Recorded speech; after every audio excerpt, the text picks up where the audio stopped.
hindi nakakasawang katrabaho si Kim. Parang...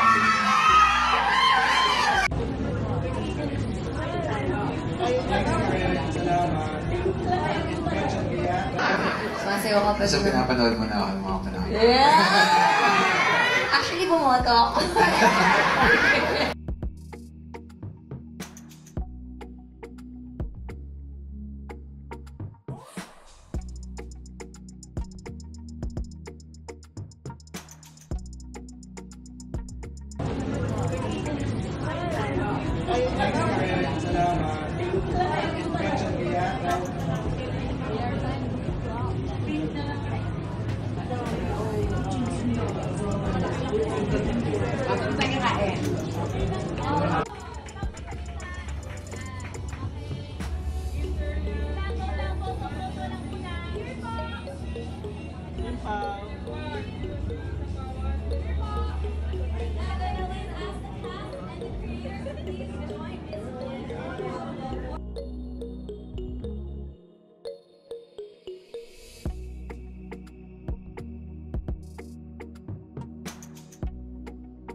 Actually, now that I think about it, parang never lumampas ng 2 beses kung katrabaho lagi yung mga leading ladies natin.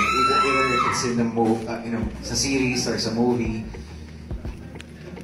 Sa pagkakaalala ko. Pero yung parang ngayon na natanong sa akin, parang siguro yung sagot ko dyan, parang hindi nakakasawang katrabaho si Kim. Parang... Nag-a-adjust kasi ako. Nag-a-adjust yung acting niya. Yung ulam niya, may gulay na. So, yan. Parang hindi siya nakakasawang katrabaho. Pero Pao, Diba? Parang, there's always something new pag nakakatrabaho mo isang Paula Avellino. Yeah! Kasi very dedicated siya, so may hiya ka kung hindi mo iibahin. Kasi nag-iba siya eh. Yung iba yung atake niya, iba yung, ano, paano, tiisa lang atake ko. So, iniba ko na lang din yung serious tayo na content. Kasi parang mas napupush ka to be a better actor kapag katrabaho mo siya. Hindi ka lang adjust baon, adjust acting ka rin, ha? Yes, adjust acting tayo, level tayo sa isang Paula Avellino. Adjust lahat, no? Grabe. Adjust na nga! Parang any moment sasabog na siya. Okay. For Pao. Ito ba yun? Yes, ba yun?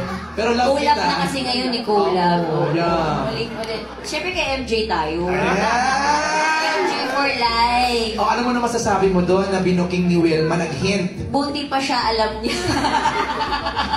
Ay, di na. Wilma doesn't give hint. Oh, ano kayo? Kayo ang gulo-gulo nyo. Tapos, Explain mo. Okay, anong headline? Wilma doesn't give hints. Oh, bakit ako kino-question na eh? Wala nang hint. Sabi nga sa'yo, ito naman madamot, ayaw magbigay ng hint. Okay. Nung tinanong ako kung sila ba, sabi ko, kasi lagi sila sa tent eh. Oh, masama ba yun? Tapos, sila ba? Parang. Tapos, yun yun. Oh, tapos yung nag-headline, Wilma doesn't give hint. So, hindi yung totoo. Wilma doesn't said. Doesn't nga, di ba? Actually, si Miss Wilma, ano talaga siya? Push na push. Gusto niya nga gumawa ng GC, di ba? Hindi ako si Lovely yung gusto gumawa ng GC. Ikwento mo yung GC mo.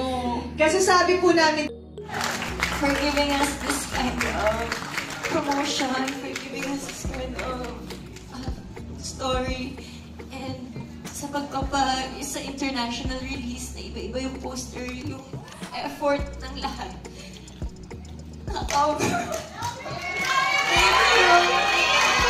Thank you so much. Yung pwede naman isang poster na lang, di ba?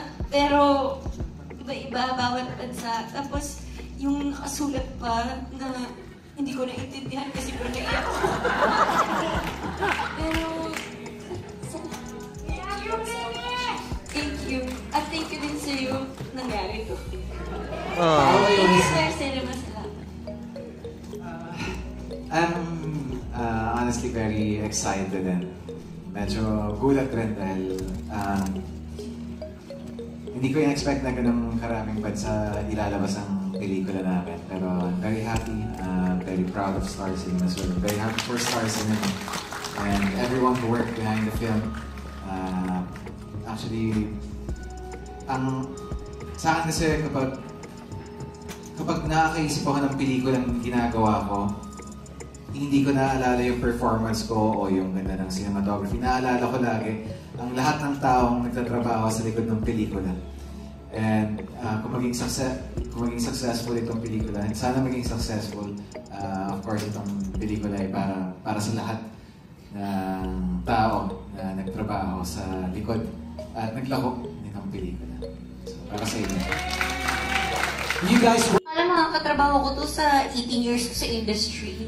Di ba parang kailan ba tayo pang 16th year na pagiging artista? Kasi sabay tayo simula, di ba? Mas matanda ka na sa akin.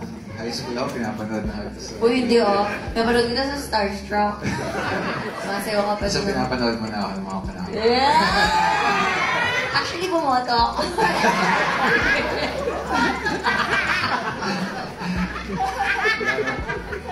Nawala ako. Nawala din ako. Mag-disappear na tayo. Sorry, what was the question na? Did you expect that you guys will be this close? Ako, Pero would you confirm first that you guys are close now?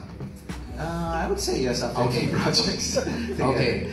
But I never did. I never expected me to... Actually, hindi ko nga alam na makakatrabaho ko si Kim.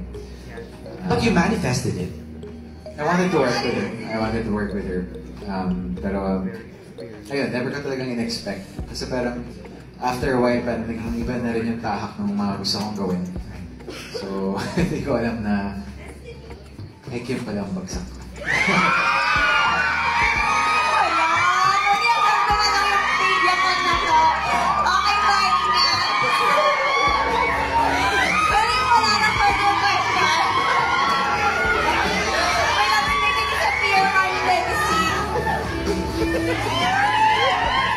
You haven't answered it. Sobrang laki ng movie. And sobrang thank you sa Star Cinema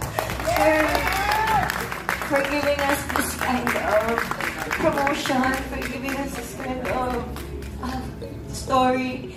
And sa sa international release, na iba-iba yung poster, yung effort ng lahat. Nakaka-over. Thank you! Thank you so much. Yung pwede namang isang poster na lang, di ba?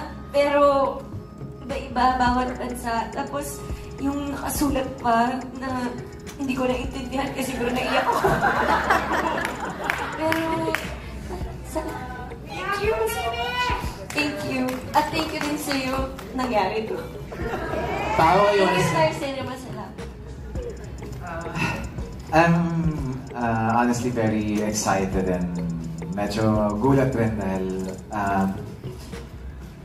hindi ko in-expect na ganun karaming bansa ilalabas ang pelikula namin. Pero I'm very happy, very proud of Star Cinema. So I'm very happy for Star Cinema and everyone who worked behind the film. Actually, sa akin kasi kapag nakakaisip ako ng pelikulang ginagawa ko, hindi ko naaalala yung performance ko o yung ganda ng cinematography. Naaalala ko lagi ang lahat ng taong nagtatrabaho sa likod ng pelikula. And kung maging successful itong pelikula, and sana maging successful, of course itong pelikula ay para sa lahat ng tao na nagtrabaho sa likod at naglako nitong pelikula. So para sa inyo.